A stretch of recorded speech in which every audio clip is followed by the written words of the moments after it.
Oh, hell yeah. Oh, hell yeah. Oh, hell. I find this pleasing as a skin. Well done.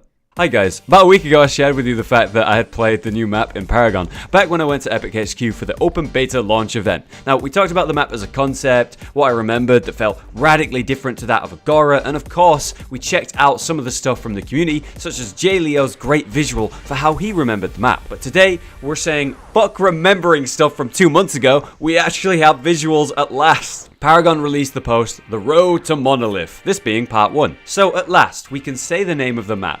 Monolith. Actually, I swear it was actually originally named something different to that when they told us about it, but then they had us not say their name, so they maybe changed it, I don't know. Or maybe I'm remembering wrong, but during those 2 months, the map seems to have seen some big changes, so I can assume maybe the name of the map changed as well. Let's go through some of the images in the post to discuss some of the major changes. Firstly, we have a visual representation of the smaller size of the new map when compared to Agora, which is actually now being referred to as Legacy. Now, you can clearly see the change, but what's key is the whole map and everything in it is going to be more compact and squished in. You can see the outside areas for the harvesters and of course the prime hand-in zone that jut out compared to the new map. Because they have more to fill in a smaller map, each area is going to feel more relevant and more important. This is the image by Jay Leo that he made based on memory, and it was honestly pretty accurate as we discussed in the original video, but we have some key differences here as you can see with the new mini-map image. It's great to have all this detail, and I'm going to combine the old and new image now to showcase what has changed with this map since we played it about 2 months ago. Okay, so here's the old map. Here's the new map sort of overlaid into it, and you could see, man, like, Jay Leo, he really did a good job, like, just remembering from 2 months ago and being able to whip this up. Maybe he made it, like, I don't know, the day after we found out about it, or when he was still at the event or something, or maybe when he just got back, because that is almost spot on, like, really, really good job.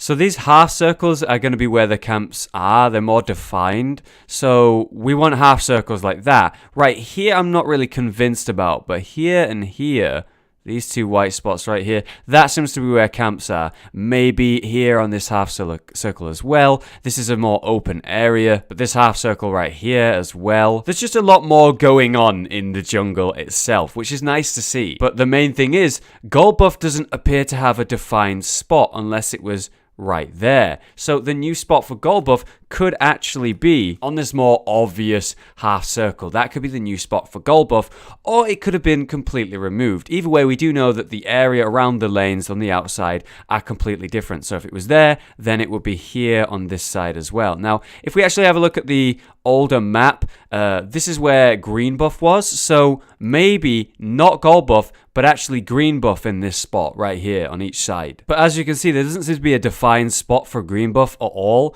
And that's why I've completely overlaid this with green. In fact, you know what? I don't think there's a nice spot at all for gold buff. I think it may have been completely removed, because this seems like where, based on the old image, green buff should be. So gold buff just has no spot in this map. They seem to have kept the style of having a big side of the jungle, as I show you that there, and then the smaller side that has less in it. That's still the same. They have a big side and a small side on each side, which is cool to see. We have the black buff pit right here. This is where black buff's going to be. It seemed like the version that we played on did not have black buff, but it turns out that they still wanted black buff in the game. They just didn't have it on the version we played. After more discussion with people who play the map, I actually found that out. So the only thing that should be missing is red buff. Unless they've changed it and actually added it, then red buff is gone, replaced by green buff, but black remains. And it has its new little pit here, little fighting arena. And just like black buff with a fighting arena, we also have, of course, Prime. Now, Prime area, it's like a little arena, kind of like how it is on current map with Agora, but really defined. And what's interesting to note, just like the map is asymmetrical, the prime fighting area seems closer to one side of the map and the black area seems closer to the other side. So there are some clear advantages depending on what team you have for collecting black or collecting prime. Now, if we have another look at the map here, we know where prime and black is. We know gold buff seems to be gone. We know generally where green buff is. Blue buff seems to be generally the same. An area that you have to walk up to get like this, and it's quite high up overlooking the tier 1 tower like this.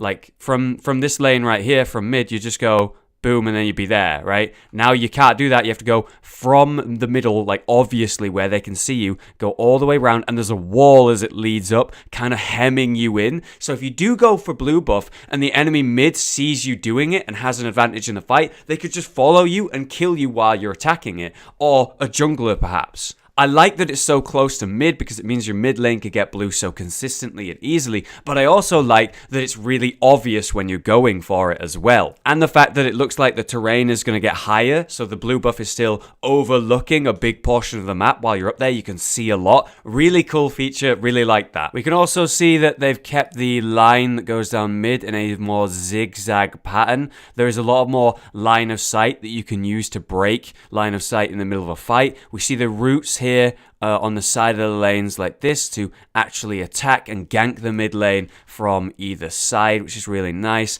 We also have the air vents that we spoke about that replaced the shadow pads, and they were all over the place. But in this showcasing, I can't really see a visual representation of these new shadow pads, the vents, so maybe we'll see some more info on that as more posts come out from Paragon. One final thing to note is that the terrain starts higher up. So this is quite high, this is quite high, and then this leads all the way down. Now, what you got to remember is that the lowest point of the map is the water running through the middle. So if I give this a line, this is the lowest point of the map. You can't get lower in terms of height here. So the lane is going to be fighting generally around here and around here. The duo versus the solo lane, they're going to be having height advantages. If the solo laner is coming down here to fight the duo lane, the solo laner is going to have a height advantage over the duo lane, which should give them some advantages, give them potential escapes and whatnot. But if the solo lane overcommits and goes all the way down here to actually push and attack the tower,